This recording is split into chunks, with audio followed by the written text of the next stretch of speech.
بسم اللہ الرحمن الرحیم۔ السلام علیکم ناظرین، آج کی ویڈیو میں ہم ایک ایسا واقعہ بیان کرنے جا رہے ہیں جو سیدنا جبرائیل علیہ السلام نے خود شب معراج کے سفر کے دوران نبی صلی اللہ علیہ وآلہ وسلم سے بیان فرمایا۔ محترم دوستو، اگر آپ ہمارے چینل پر نئے ہیں تو آپ سے گزارش ہے کہ ہمارے چینل کو سبسکرائب کر لیجئے تاکہ آپ کو ہماری ہر آنے والی ویڈیو ملتی رہے اور ہماری حوصلہ افزائی ہوتی رہے۔ نبی کریم صلی اللہ علیہ وآلہ وسلم شب معراج میں بیت المقدس کی طرف جاتے ہوئے جب مصر کے پاس سے ایک مقام سے گزرے تو آپ صلی اللہ علیہ وآلہ وسلم کو نہایت ہی اعلیٰ اور زبردست خوشبو آنے لگی۔ آپ صلی اللہ علیہ وآلہ وسلم نے جبرائیل علیہ السلام سے دریافت فرمایا کہ یہ خوشبو کیسی ہے؟ تو جواب ملا کہ فرعون کی بیٹی کی باندی مشاطہ اور اس کی اولاد کی قبروں سے آ رہی ہے۔ حضور اقدس صلی اللہ علیہ وآلہ وسلم نے جبرائیل علیہ السلام سے دریافت فرمایا کہ یہ مشاطہ کون تھی اور کن اعمال کے سبب اس کی اور اس کی اولاد کی قبروں سے اس طرح کی سہانی خوشبو آ رہی ہے؟ تو سیدنا جبرائیل علیہ السلام نے اس کا قصہ بیان کرتے ہوئے عرض کی کہ یا رسول اللہ صلی اللہ علیہ وآلہ وسلم، سیدنا موسیٰ علیہ السلام کے زمانے میں فرعون نے مصر بنی اسرائیلیوں پر طرح طرح کے ظلم توڑتا تھا اور ان کی اولاد نرینہ کو قتل کر دیتا تھا، تو بہت سے لوگ اس کے ان مظالم اور تکالیف سے تنگ آ کر اس کو رب ماننے پر مجبور ہو گئے۔ انہی حالات میں اللہ تعالیٰ کے برگزیدہ اور نیک و پرہیزگار بندے بھی تھے جو اللہ تعالیٰ کو ثابت قدمی کے ساتھ رب مانتے تھے۔ وہ فرعونیوں کے مظالموں کے باوجود اس کو خدا نہیں مانتے تھے بلکہ ایک پروردگار اللہ تعالیٰ کو اپنا معبود مانتے تھے، لیکن ان کی تعداد بہت کم تھی۔ انہی پرہیزگار متقی اور نیک انسانوں میں ایک بہت ہی نیک پرہیزگار اور پاک باز خاتون مشاطہ بھی تھیں۔ مشاطہ فرعون کی بیٹی کی خاتمہ تھی اور وہ خفیہ طور پر اسلام لا چکی تھی۔ ایک دن فرعون کی لڑکی کو کنگھی کرتے ہوئے اس کے ہاتھ سے اتفاقاً کنگھی گر پڑی۔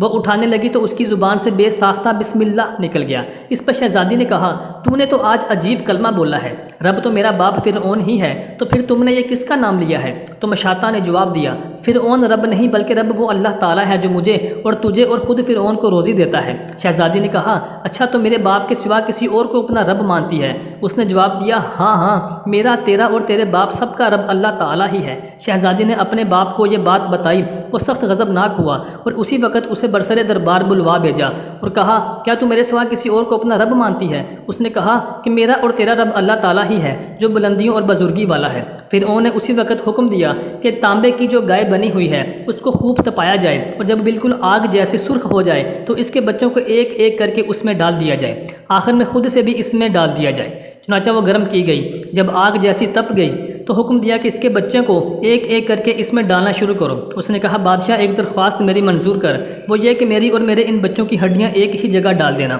اس نے کہا، اچھا، تیرے کچھ حقوق ہمارے ذمے ہیں اس لیے یہ منظور ہے۔ اس کی دونوں بچیاں اس کی آنکھوں کے سامنے اس میں ڈال دی گئیں اور وہ فوراً جل کر راکھ ہو گئے۔ پھر سب سے چھوٹے بچے کی باری آئی جو ماں کی چھاتی سے لگا ہوا دودھ پی رہا تھا۔ فرعون کے سپاہیوں نے اسے گھسیٹا تو اس نیک بندی کی آنکھوں تلے اندھیرا چھا گیا۔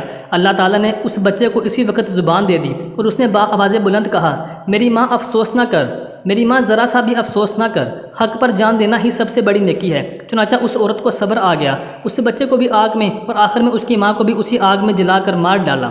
جبریل امین رضی اللہ عنہ نے عرض کی، یا رسول اللہ صلی اللہ علیہ وآلہ وسلم، ان کی اس ثابت قدمی اور ان نیک اعمال کی وجہ سے ہی اللہ تعالیٰ نے ان کو جنتوں میں ایسا گھر دیا اور ان کی قبروں سے ابھی تک